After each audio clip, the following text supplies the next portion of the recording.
Oke. Itu yang tadi. Nah, sekarang mengerjakan secara analitiknya sekarang, yang bagian ini ya.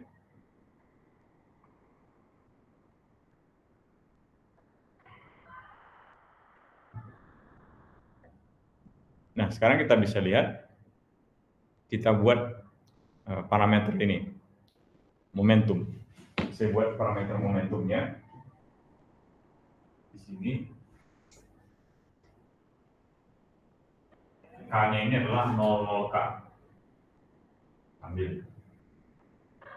Kemudian saya parametrisasi lagi bahwa Q di sini adalah RK 1 minus mu kuadrat. Sehingga dengan cara ini nanti kita bisa tuliskan bagian yang ini menjadi nanti transformasi jadi R dan mu. Jadi adalah 7 mu plus R kuadrat dan seterusnya. Menggunakan parameter ini. Jadi di appendix ada saya jabarkan itu bagian parameter. Nah, kita ikuti aja dulu ini parameternya. Nah, jadi masukkan ini. Jadi nanti K Q K minus Q. Yang ini kan ini berarti kan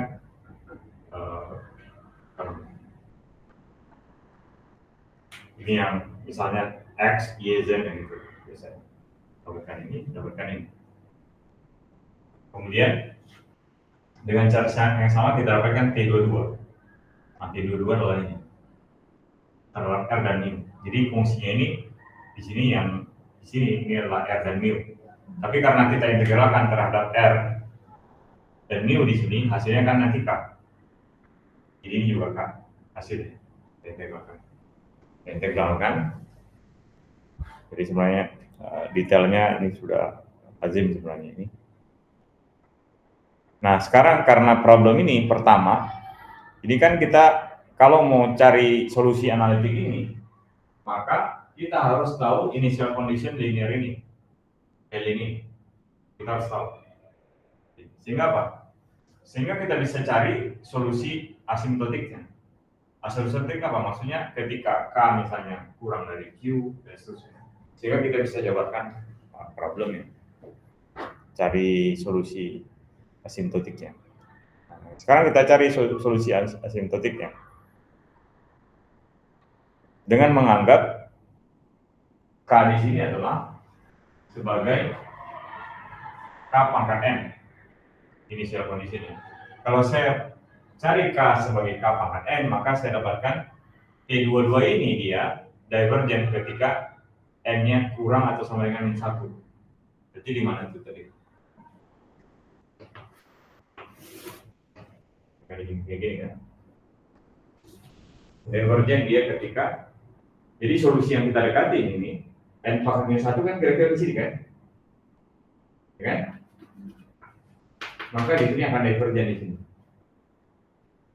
Ketika sini ya, kurang atau sama dengan min 1. Kemudian dia juga divergen, solusi pendekatan ini ya, dia akan divergen ketika N-nya itu lebih besar sama dengan setengah. Itu solusinya anti divergence. Sehingga ini properti. Sehingga kita bisa lihat dia hanya konvergen di batas ini kan. Kalau dia lebih besar, kurang dari sama dengan minus 3 dia divergen. Kemudian kalau dia lebih besar sama dengan minus 1 dia divergen. Sehingga solusinya hanya konvergen di berapa? Di P1. Jadi divergen dia ketika apa? N kurang sama dengan min 3 kan? Kemudian N lebih besar dari 1. Sehingga dia konvergen di yang kurang dari ini kan? Atau lebih besar dari ini. Jadi dia di sini adalah minus 3, di sini adalah minus 1. Dia kan divergen di sini kan? Nanti di sini dia kan, ke sini kan? Kemudian lebih besar daripada ini. Nah, berarti dia konvergen di sini. Sebagai ini yang ini dia divergen. Maksudnya divergen di sini adalah berarti solusinya salah. Kalau di konvergen maksudnya kan power spektrumnya kan tidak divergen kan? Ini kan power spektrum ini kan tidak divergen kan? Maksudnya divergen ini kan seperti ini atau seperti ini ke atas, enggak kan? Terbatas kan solusinya. Sehingga pendekatan power spektrumnya ini kita dekati P-limnya itu adalah K pangkat N itu hanya terbatas di region ini, pendekatan ini. Sehingga solusi yang benar adalah bukan ini. Bisa kita dekati tapi hanya membatas-batas ini saja dia. Memang itu ada batas. Ada batasnya. Jadi pendekatan kita batasnya aja di sini, dekat ini. Jadinya tidak semudah ini secara analitiknya. Itu solusi asimptotik kita dapatkan.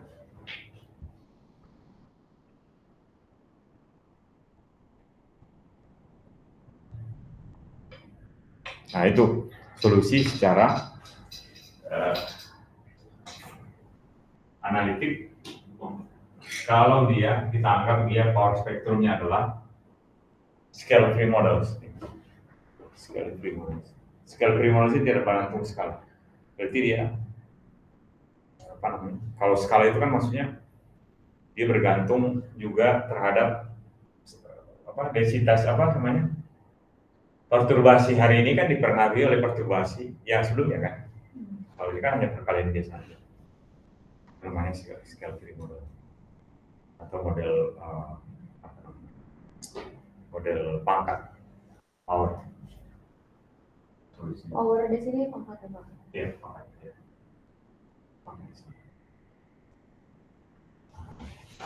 Dan ini banyak model-model ini banyak kita pakai. Kalau ini kan model scale free model. Ada juga orang mendekati hasil dari Planck models. Kan dari Planck itu kan ada power spectrum muncul kan, Planck models. Dan Planck itu yang masukkan ke power spectrum tadi kita hitung. Kan kalau ada waktu saya tunjukkan. Kita hitung secara numerik, kita hitung sehingga kita dapatkan koreksi orde yang tinggi ya untuk mendekati model yang sebenarnya. Jadi gunanya ini sebenarnya untuk mendapatkan gambaran histori dari distribusi materi dan energi di alam semesta. Nah, jadi sebenarnya yang dicari oleh Desi atau banyak ya DSS yang sebelumnya kan, sekarang Desi, LST. Nah itu kita lain. Kalau kita tahu ini kan berarti kita tahu apa? Kalau kita tahu secara statistik distribusi materi energi, berarti kita tahu model yang mana kan? Sehingga kita tahu berapa dark matter, berapa dark energi ya. Sehingga kalau kita tahu komposisi dark matter dan energi ya, berarti kita tahu gravitasi seperti apa kan? Yang melandasinya kan? Melandasi hasil ini. Nah, itu sebenarnya goals. Nah, selebihnya ini yang saya tunjukkan di sini yang berikutnya. Kalau yang tadi model IDS kosmologi. Kenapa saya menggunakan IDS kosmologi? Karena apa? Karena dia hanya perkalian faktor skala aja. Dari dominasinya itu hanya materi. Nah, kalau sekarang Friedman Lemaitre Robertson Walker ini udah standar kosmologi. Kalau dia standar kosmologi, kita tidak bisa nyatakan dia perturbasinya itu sebagai seperti yang sebelumnya ya, kita harus pisahkan solusinya. Kalau yang sebelumnya kan tidak kita pisahkan dari maksud dari. Kalau yang sebelumnya kan kita pisahkan solusi persamaannya kan, variabelnya. Jadi saya tunjukkan ini yang berikutnya. Solusi awalnya orde kedua ya. Nah, di sini orde keduanya itu tidak hanya kombinasi linear dari, kalau yang sebelumnya kan kombinasi dari satu kan, kalau ini apa? K delta B K. Jadi dia dua solusinya. Kalau yang sebelumnya kan hanya ini kan, D2A-nya sama D2B-nya kan dijumlahkan satu kan, yang ini AK-nya sama BK-nya sama. Nah, itu solusi nya seperti itu. Kalau ini enggak, kombinasi.